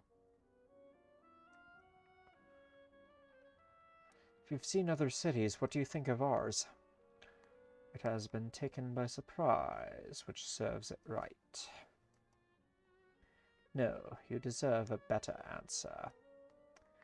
I do not like the city London was, and I do not like the city London will become. In time, she'll remember her confidence and try to rule again, unless Lady Griselda and her type fail. But the cracked and lost parts of London now, this is a place to love. People have no choice but to meet as equals now and then.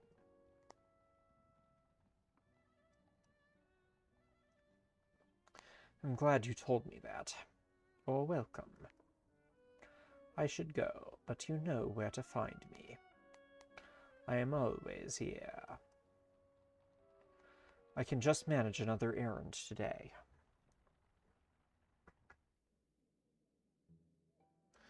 And mystery solutions. Make theories with unknowns to question witnesses, then build a final case. Okay.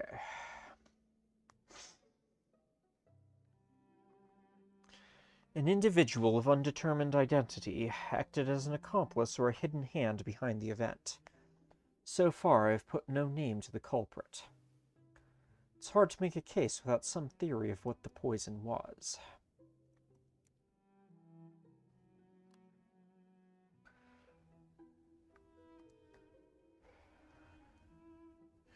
The method of David Landau's murder remains obscure, but I don't believe for a minute that it was through the stomach drugs. An individual of undetermined identity acted as an accomplice or a hidden hand behind the event. So far, I have put no name to the culprit. I'm missing something about the method. There must be someone who can tell me more about how poisoning is done. We have a motivator and a culprit.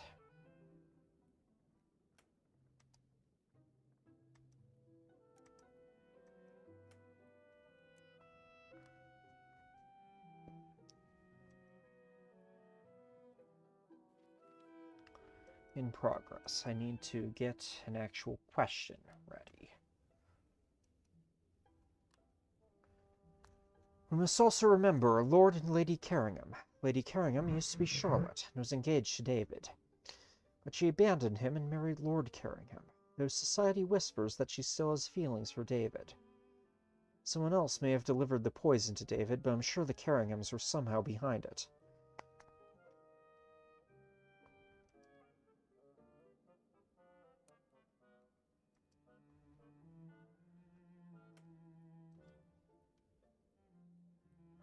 Okay, I can't do someone for both of them.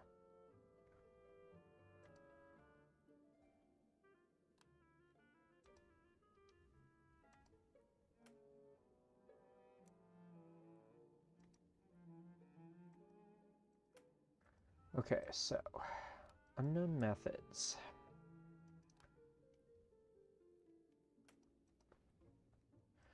Okay, someone else may have performed the lethal act, but David did something that provoked the murder. Ferret was somehow behind it, despite having no obvious affiliation with David Landau. Grease was the hidden hand behind all, conceivably in service of her employers. Horatia somehow arranged it, though she'd never met the Landaus. Ivy was the villain behind the scheme, whether for pay or out of a sense of mischief. Milton was the villain behind the scheme. Mr. Pages was the hidden hand behind all, in service of some obscure end. Phoebe arranged it in such a way as to throw suspicion off herself.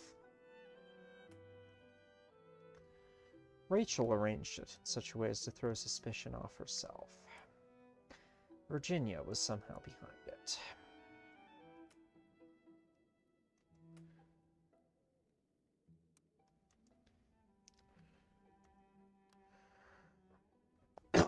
Okay, David did something that made someone want to kill him. A nameless individual committed the murder.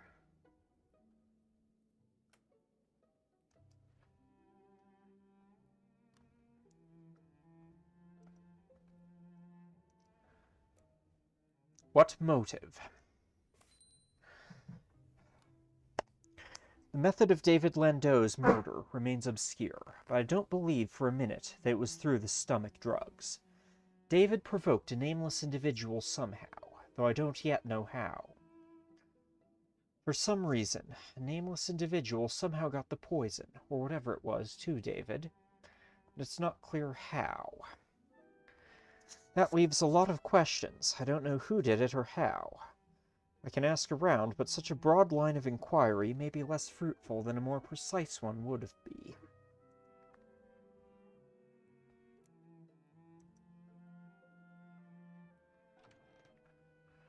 Okay.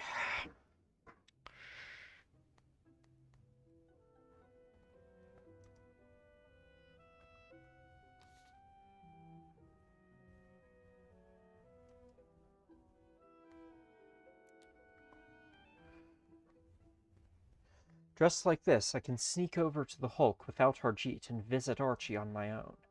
None of the locals will bother me, and I probably won't be kept aboard. Probably.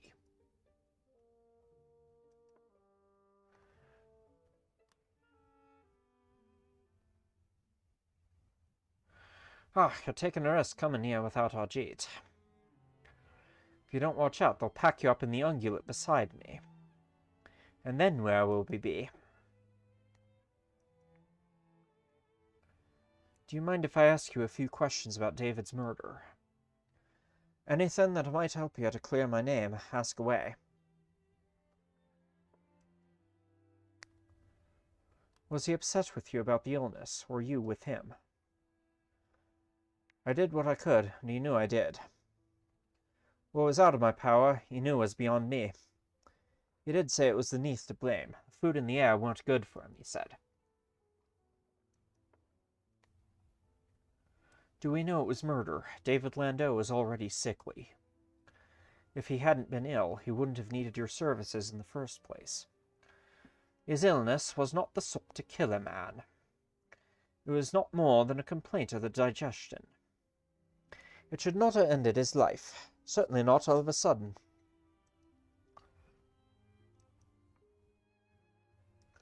What is it you've been trying to make? There's an old medicine in the pharmaceutical books.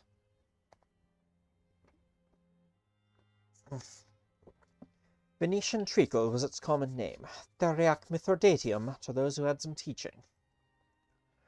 Said to cure every sort of ailment at once, and ward off poisons too while you're about it. You needed a lot of strange ingredients, but it seemed to me the Neath has new complaints we haven't seen on the surface. So we could do with a bit of a cure, as long as we haven't worked out the particular science. I'd been given it to David Landau, but I ran out the last day. Had to give him a more usual stomach settler instead. Nothing I'd not give to anyone and everyone.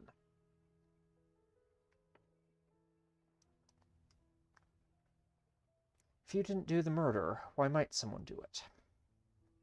If it could be any reason at all. Love might be, or might be money.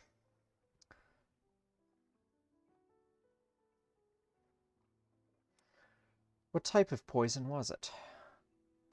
I should have asked that. What I gave him was very gentle, just to settle his stomach. 10 times the dose would not have harmed him. All I know is that he died. But it was quick. Was it quick with convulsions, or did it take longer? And did he go all blue around the mouth, as if he'd ate something unnatural? What would indigo coloration signify? Arsenic. They dye arsenic to make it easier to see, though in that case David might not have been inclined to eat it. But in the darkness, maybe people aren't looking as closely at their food. That could lead to a rash of poisonings. Not that people want to see their food at the moment. What would it mean if David had convulsions? Cyanide. It's very quick. It's a method for spies and political assassinations. If you're killing someone to keep a secret, the victim will not have time to speak. There might have been other things in the house as well. Rachel might know. If she wanted to say, that is. A thought occurs to Archie. If Rachel is in poor spirits, you should ask around the vicar. Each years are up. I think she has a soft spot for him. Though I'd be grateful if you did not say I said so. Archie considers whether there is anything to add. There's all sorts you know about me, but I keep thinking of things you've not told me. Oh? What sort of family did you grow up with, then? Mother like mine, always asking what you meant to do next?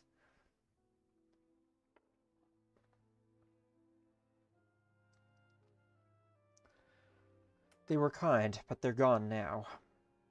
I'm sorry.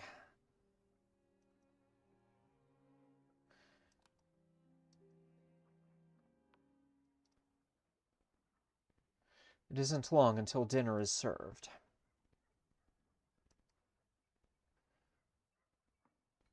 Blocked financially. Caused some heartbreak.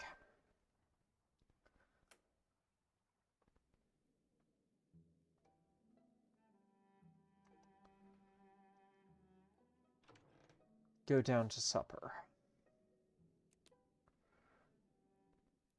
Ah, Stuart, there's a newcomer to the house. You might find it amusing, I suppose. It is an unusual situation. You look solemn, Horatia. The last time was when you told us the supply of cheese had run out. I know we've had a happy little group here, but the time had come. I've taken in a new lodger. I am doing my best to get Archie sent home. You haven't yet, and we don't know how long it will take. No, but I don't think it's time to give up and move on.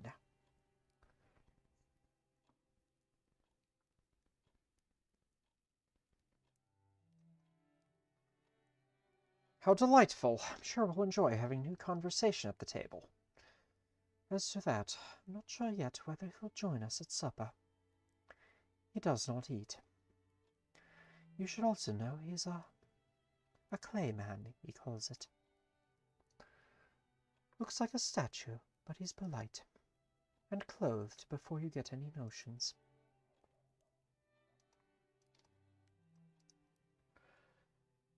That's a shame. All the truly highborn statue families are marble. Even if he's the most well-behaved statue you've ever met, it's a risk. It will draw attention, and I don't see the need. Everything we do reflects on Archie now. I need someone who can do for me outside the house. Or hadn't you noticed that I can't go outside anymore? That is, I know you don't go out much. I suppose the last time I saw you go out was to the graveyard? I don't anymore. I do not step through our front door. But the trade is, I can promise you our new lodger won't do anything I don't know about. Forgive my clumsy interpolation into your domestic ideal. I wished to make myself known to you. I am... He makes a noise like rain running down limestone. I believe the best translation is Moss. I hope to learn more about this new city. It is very different from my native Polythreme. What is Polythreme like, Mr. Moss? It is an island far across the sea. Everything has a voice there. My king, he of 100 hearts, reigns over us all. It is often harmonious. There is very little screaming. Silence isn't the same as peace. But I'll take your word on it for the moment. I hope you'll find rest here. If rest is indeed all Mr. Moss is looking for.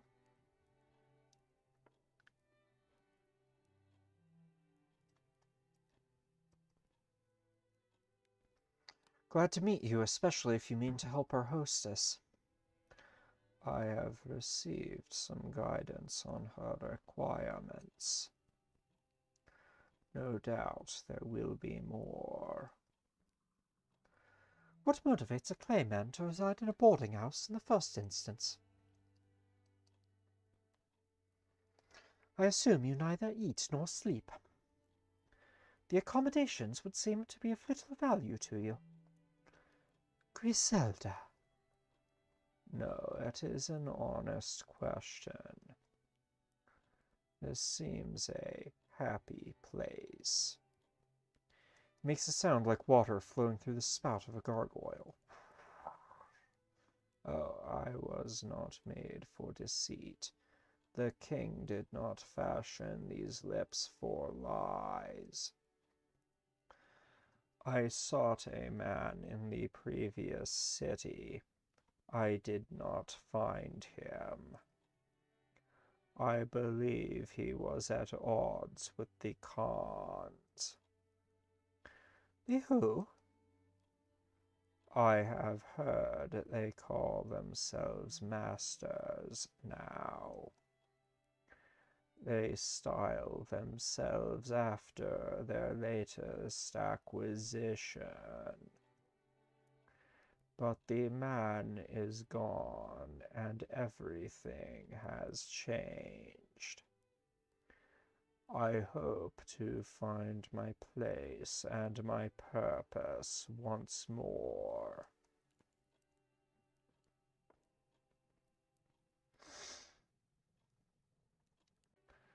There, you see, Mr. Moss requires his rest.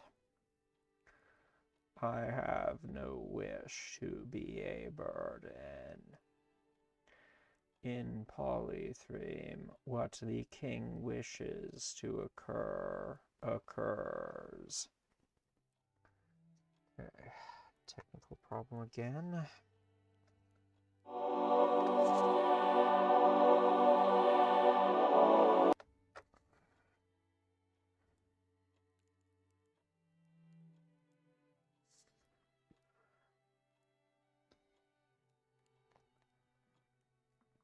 But there are 3 of you. I will wait for you to reach an accord. I require respite rather than shelter. It will not be an undue inconvenience if I am better to look elsewhere. And he is meant to keep us safe, is he? If I were a housebreaker, I'd give him a wide berth. Besides, Harjeet said he considered it his obligation to help Mr. Moss find a home.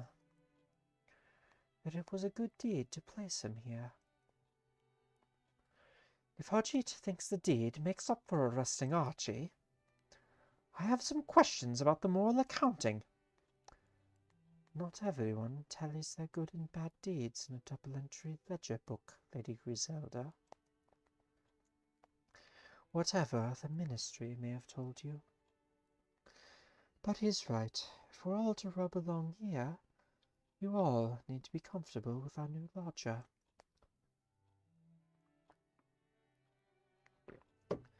You live here just as much as I do. I think you're likely to be outvoted, Horatia.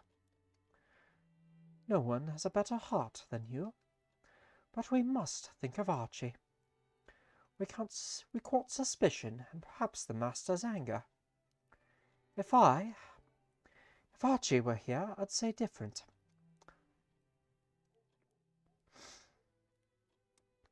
I think we have room for one more. Ah, I shall go and tell Mr. Moss the good news. And let him know he has you to thank. On your heads be it if this goes awry. But I'll do what I can to smooth things over if the Ministry involves itself. Moss, the king.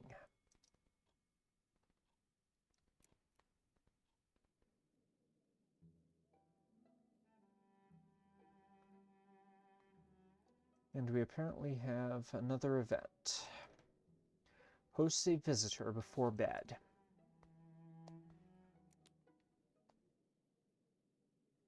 A shape coalesces in the attic, or, more accurately, looms. I am sorry if I startled you. I hoped we might become better acquainted.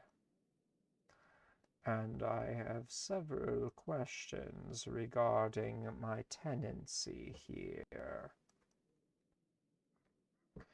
I would have asked the others, but Mrs. Chapman was dozing, and Miss Smith told me she was engaged in important business. I did not realize business constituted the imbibing of wine. I have much to learn. Do let me know when I make an error of etiquette. I am sure there shall be many.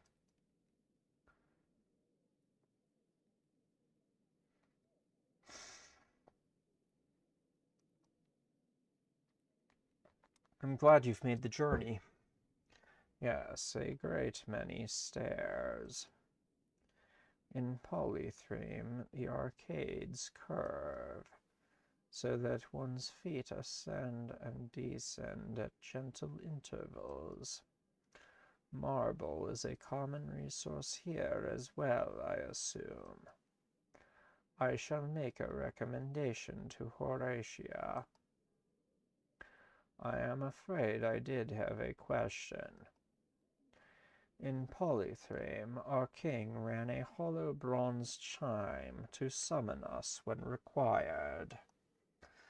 His favored servants all bear his own image, so both our station and our duties are clear to all. I am afraid I find the etiquette here more confusing. I hoped you could explain my duties. As a lodger in Mrs. Chapman's guest house.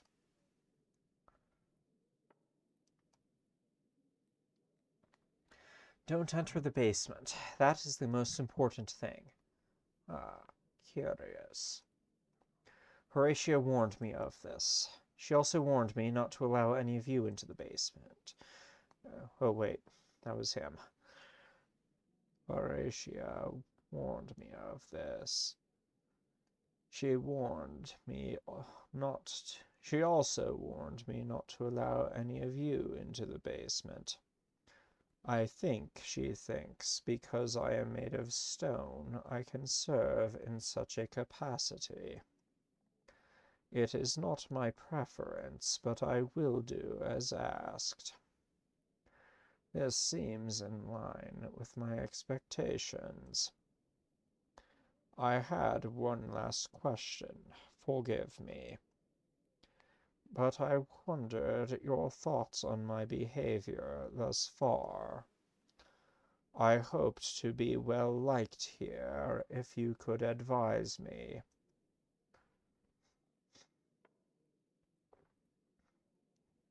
You should not try to be anything more than you are.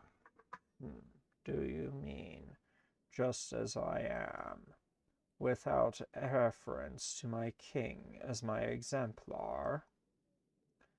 He makes a sound like the crumbling of lichen on stone.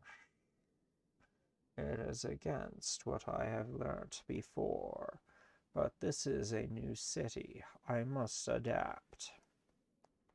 Good night, as they seem to say here.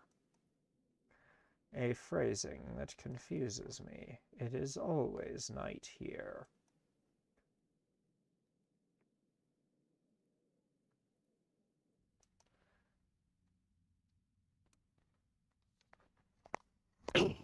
Okay. Our goals. Discover the culprit and help them repair their wrongs. Question people about possible motives and methods, or incorporate existing answers into my theory. Craft a case that includes no unknowns. Confront the culprit, or report the results to Harjeet.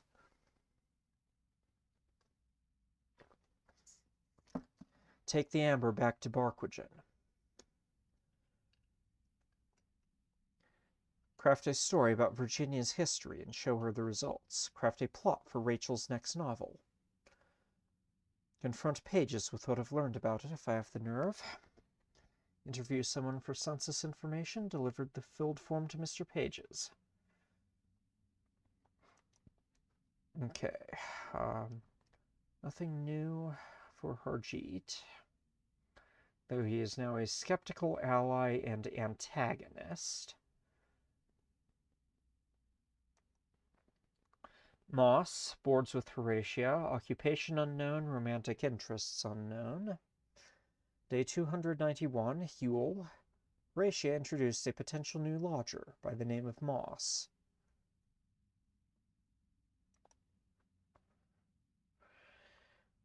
Day 273, Confessions. We all saw David return, alive, from death. David turned up at his home, and entirely alive.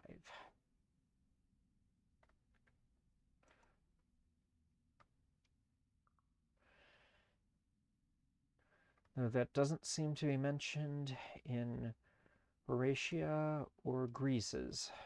Oh wait, Greece was along when David Landau turned up alive, and was rather prickly toward the new lodger.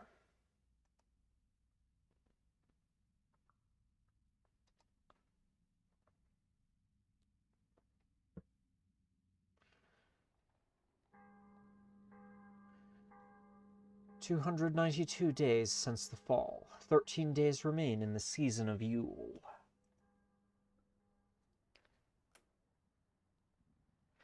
Greece leaves me the newspaper after she's read everything of political import. The headlines today read, "Ministry of Public Decency bans printing of former London street names."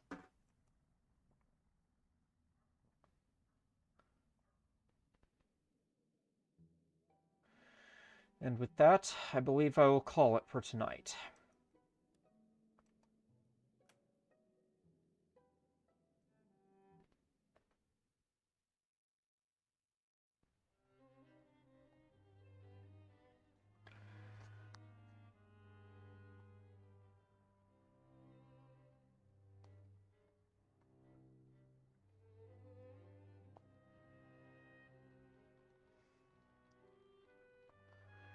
Thank you for watching. I have been James, and the game has been Mask of the Rose. If you would like to see me play some more, please subscribe.